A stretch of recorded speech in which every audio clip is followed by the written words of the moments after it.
기업들은 유상증자를 왜 하는 걸까? 유상증자는 악재라고 하던데 과연 그럴까? 유상증자로 대한항공 묻고 더블로 가자! 승리호에 대한항공 로고가 박히는 그날까지.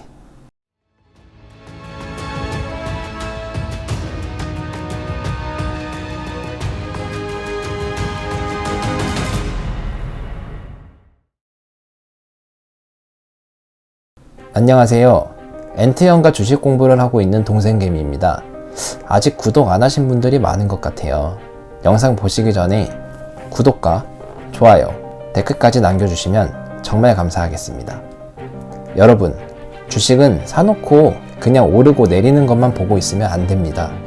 꾸준하게 내가 매수한 기업에 대해 공부하고 이슈들을 찾아보고 알아봐야 됩니다.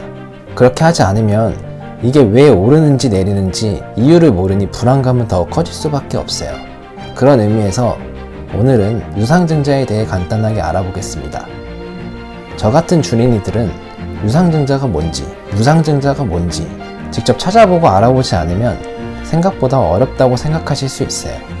여러분, 어려운 게 하나도 없어요. 제가 이번에 공부한 내용을 대한항공 유상증자를 통해 쉽게 알려드릴게요. 먼저 유상증자란 기업이 자금이 필요한 경우에 주식을 추가로 발행하는데, 그럼 사람들이 그 주식을 사겠죠?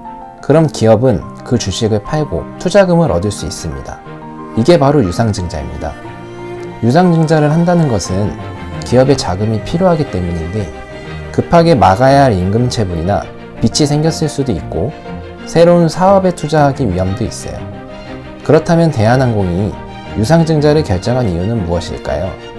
전자공시 사이트인 다트에서 관련 자료를 찾아봤는데요. 그 이유는 바로 채무상환금입니다. 대한항공 주주분들이 아니더라도 대한항공이 아시아나를 인수한다는 내용을 한 번쯤은 들어보셨을 텐데요. 채무상환금이라고 단순하게 보시면 당연히 악재라고 생각할 수 있겠죠. 하지만 자세하게 살펴봐야 해요.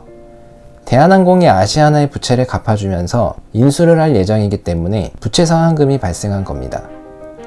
이런 상황을 두고 보는 시각이 정말 다양하지만 제 개인적인 생각으로는 코로나 이후 독점으로 성장을 보여줄 것이기 때문에 부채를 갚아주면서까지 투자를 하는 것이 아닌가 생각합니다. 이렇게 보면 부채 상환금이 아닌 더 큰 미래를 위한 투자금이라고 할 수 있겠죠. 유상증자를 하게 되면 주식수가 늘어나게 되면서 기존 주주들은 지분율이 떨어지게 됩니다. 그럼 기존 주주들은 기업의 유상증자 결정에 불만을 품을 수도 있겠죠. 그래서 기존 주주들에게 신주 인수권이라는 권리를 줍니다. 즉, 증자된 새로운 주식을 살 수 있는 권리입니다. 그럼 난 대한항공 주주인데 신주를 어떻게 받아? 라고 의문이 들 텐데요. 대한항공 주주라고 해서 다 주는 게 아닙니다. 신주 배정 기준일이라고 보이시죠? 신주 배정 기준일 이전에 대한항공 주식을 들고 있고 26일에 주주 명부에 등록이 되어 있는 주주들을 기준으로 배정됩니다. 그리고 1주당 약 0.79주, 즉 내가 100주를 26일 이전에 보유하고 있었다고 하면 79주를 매수할 수 있는 권리가 생기는 겁니다. 저도 이 기간에 대한항공을 매수했었는데요. 여기 보이시는 대한항공 46R이 신주를 매수할 수 있는 권리가 있다는 거예요. 저도 그 권리를 받은 거고요.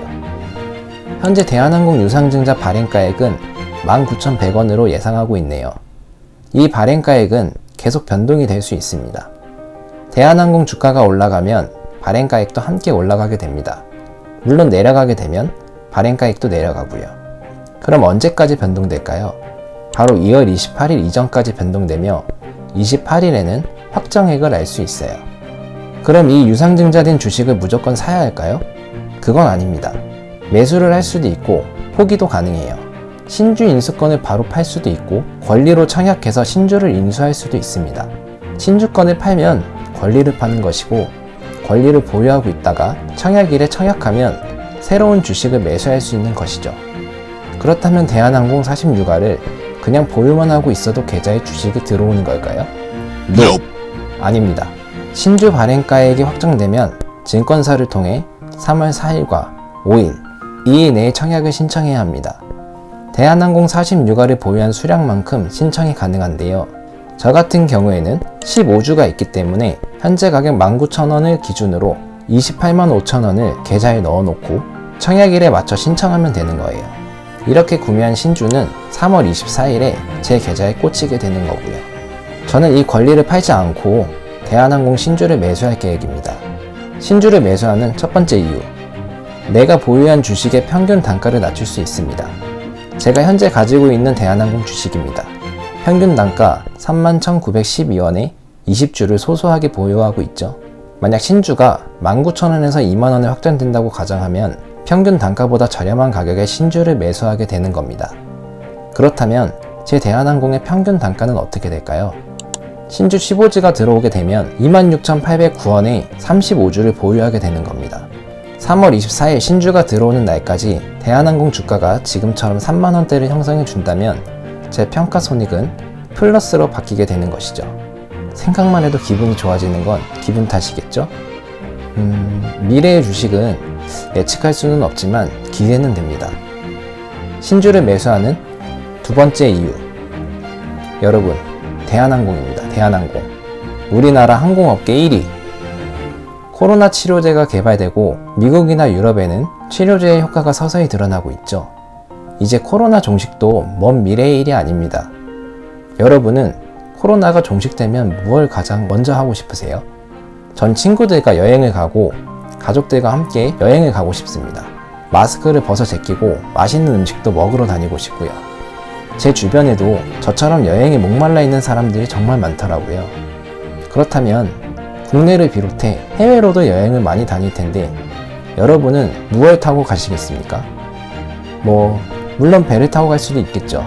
하지만 시간을 돈처럼 생각하시는 분들은 비행기를 타고 갈 겁니다. 물론 저도 그렇고요. 대한항공은 코로나 피해주라고 하지만 여객에 대한 수요를 화물에 대한 수요로 대체하여 하락하는 영업이익을 상쇄시키기도 하면서 위기에 잘 대처하는 대기업의 면모를 보여주었습니다. 그리고 대한항공이 아시아나를 인수하게 되면 우리나라 항공 점유율이 72.9%나 된다고 합니다. 이미 인수합병은 터키에서도 승인이 되었고요. 앞으로 8개국에 대한 승인이 남아있지만 모두 승인받아 인수를 성공할 것이라고 대한항공 주주로서 믿어 의심하지 않겠습니다. 인수합병을 통해 괴물기업으로 자리매김할 수 있기 때문에 이처럼 여러 개 국가에서 승인 절차를 받아야 하는 게 아닐까요? 이러한 이유로 저는 대한항공 주식을 앞으로도 계속 모아갈 예정입니다. 누가 알겠습니까? 먼 미래에 대한항공이 우주항공 산업에서도 큰 성공을 거둘 수 있을지, 정말 승리호에 대한항공 마크가 박혀 있을지. 여러분도 내가 투자하고 있는 기업의 최신 이슈와 미래 산업에 대한 성장성을 끊임없이 공부하고 알아내야 합니다. 엔트형제 채널 구독자 수가 서서히 늘어나고 있는 만큼 정확한 정보와 도움이 되는 정보를 전달해 드리도록 노력하겠습니다. 우리 구독자분들과 대한항공 여객기를 타고 해외여행을 떠날 수 있는 그날까지 앞으로 열심히 달려가겠습니다. 정말 진심으로 감사드립니다.